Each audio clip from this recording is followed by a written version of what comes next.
السلام علیکم ناظرین، آج ہم بات کریں گے ایک ایسی قوم کے بارے میں جس پر اللہ تعالیٰ نے دردناک عذاب نازل فرمایا اور اس قوم کے تمام لوگوں کو بندر بنا دیا۔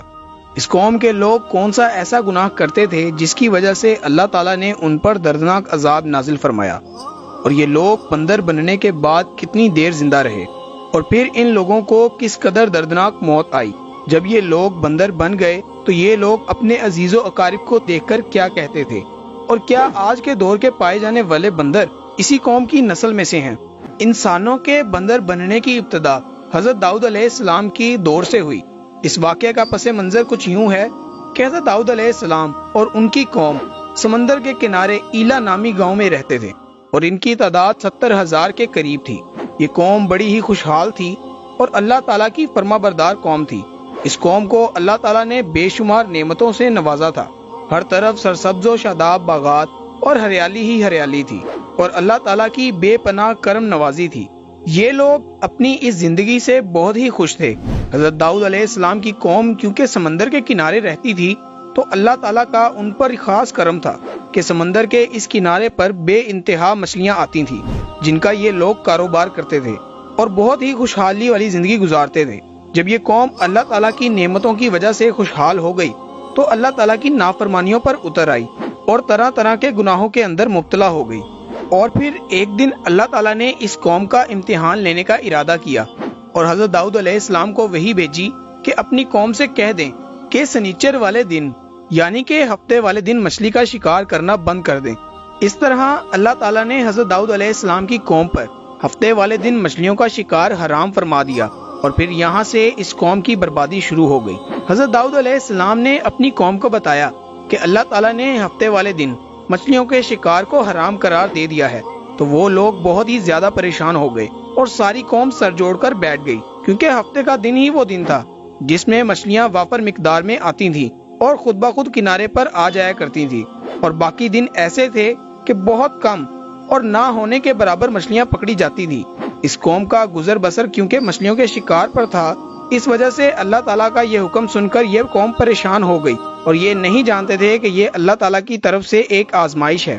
پھر ایک دن شیطان نے ان لوگوں کو وسوسہ ڈالا کہ سمندر سے نالیاں نکال کر خشکی پر بڑے بڑے حوض بنا لیے جائیں، تو جب ہفتے والے دن مچھلیاں آئیں گی تو نالیوں سے ہو کر ان بڑے بڑے حوضوں میں آ جایا کریں گی، اور پھر ان نالیوں کا منہ بند کر دیا جائے، اور پھر اگلے دن یعنی اتوار والے دن ان کو پکڑ لیا جائے۔ شیطان نے اس قوم کے لوگوں کو ورگلایا کہ اس طرح ہم ہفتے والے دن شکار سے بھی بچ جائیں گے اور مچھلیاں بھی ہاتھ آ جائیں گی اور وہ بھی پکڑی جائیں گی۔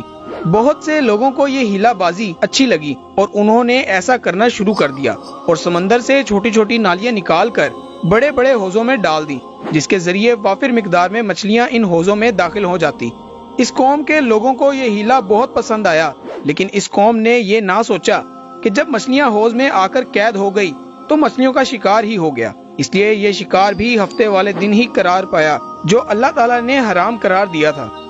اس موقع پر یہودیوں کے 3 گروہ ہو گئے۔ کچھ لوگ ایسے تھے جو شکار کے اس شیطانی ہیلے سے منع کرتے تھے اور ناراض اور بیزار ہو کر شکار سے باز رہے، اور کچھ لوگ ایسے کام کو دل سے برا جان کر خاموش رہے، لیکن انہوں نے شکار نہ کیا اور دوسروں کو منع بھی نہ کرتے تھے، بلکہ یہ لوگ منع کرنے والوں سے کہتے تھے کہ تم لوگ ایسی قوم کو نصیحت کرتے ہو جنہیں اللہ تعالیٰ ان قریب ہلاک کرنے والا ہے اور ان پر اپنا دردناک عذاب نازل فرمانے والا ہے۔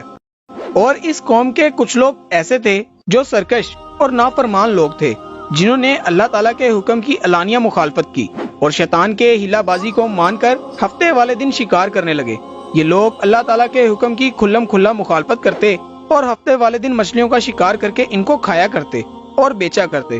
ناظرین، حضرت داؤد علیہ السلام کی قوم کے 12,000 ایسے نافرمان افراد تھے جو منع کرنے کے باوجود بھی ہفتے کو ان نالیوں کے ذریعے شکار کرتے رہے۔ حضرت داؤد علیہ السلام نے ان 12,000 نافرمان لوگوں کو اللہ تعالیٰ کے عذاب سے ڈرایا کہ وہ لوگ اللہ تعالیٰ کی نافرمانی سے باز آ جائیں، لیکن وہ لوگ باز نہ آئے اور کھلے عام شکار کرنے لگے۔ چنانچہ وہ لوگ جو اس بات کو برا جانتے تھے، ان لوگوں نے اپنے اور ان نافرمان لوگوں کے درمیان ایک دیوار کھڑی کر دی، جس کی ایک طرف وہ 12,000 نافرمان لوگ رہتے تھے اور دوسری طرف وہ لوگ رہتے تھے جو شکار سے باز رہے۔ حضرت داؤد علیہ السلام نے اپنی اس قوم کے نافرمانوں کو بارہا سمجھایا لیکن یہ لوگ اپنی نافرمانی سے باز نہ آئے اور اسی طرح اللہ تعالیٰ کی نافرمانی کرتے رہے اور شکار کرتے رہے۔ پھر ایک دن حضرت داؤد علیہ السلام نے غضبناک ہو کر شکار کرنے والوں پر لعنت فرما دی۔ اس کا اثر یہ ہوا کہ ایک دن خطا کاروں میں سے کوئی بھی اپنے گھر سے باہر نہ نکلا۔ یہ منظر دیکھ کر کچھ لوگ ان کی دیواروں پر چڑھ گئے تاکہ معلوم ہو سکے کہ وہ لوگ کس حال میں ہیں۔ جب ان لوگوں نے ان نافرمانوں کو دیکھا تو سب کے سب بندر کی شکل میں مسخ ہو گئے تھے۔ اللہ تعالیٰ نے ان کی نافرمانی کی وجہ سے ان پر اپنا دردناک عذاب نازل فرمایا اور ان کو انسانوں سے بندر بنا دیا۔ جب لوگ ان مجرموں کا دروازہ کھول کر ان کے گھر میں داخل ہوئے تو وہ بندر اپنے رشتہ داروں کو پہچانتے تھے اور ان کے پاس آ کر ان کے کپڑوں کو سونگھتے تھے اور زاروں قطار روتے تھے، لیکن کچھ بول نہ سکتے تھے۔ اللہ تعالیٰ کے ان نافرمان بندر بن جانے والے لوگوں کی تعداد 12,000 تھی۔ ان 12,000 لوگوں نے اللہ تعالیٰ کی نافرمانی کی اور اللہ تعالیٰ نے ان کو بندر بنا دیا، جس طرح اللہ تعالیٰ سورہ بقرہ میں ارشاد فرماتا ہے، اور بے شک ضرور تمہیں معلوم ہے تم میں کہ وہ جنہوں نے ہفتے میں سرکشی کی تو ہم نے ان سے فرمایا کہ ہو جاؤ بندر دھتکارے ہوئے۔ اس طرح حضرت داؤد علیہ السلام کی قوم کے 12,000 لوگ بندر بن گئے۔ یہ لوگ 3 دن تک زندہ رہے اور اس دوران یہ کچھ نہ کھا سکتے تھے اور نہ پی سکتے تھے، بلکہ یوں ہی بھوکے پیاسے سب کے سب ہلاک ہو گئے اور 3 دن کے اندر سب کے سب مارے گئے۔ اور وہ لوگ جو ان لوگوں کو اللہ تعالیٰ کی نافرمانی سے منع کرتے تھے، اللہ تعالیٰ نے ان کو اس عذاب سے سلامت رکھا، اور وہ لوگ جو اس شکار کو برا جان کر خاموش رہتے تھے، اللہ تعالیٰ نے ان کو بھی اس عذاب سے سلامت رکھا۔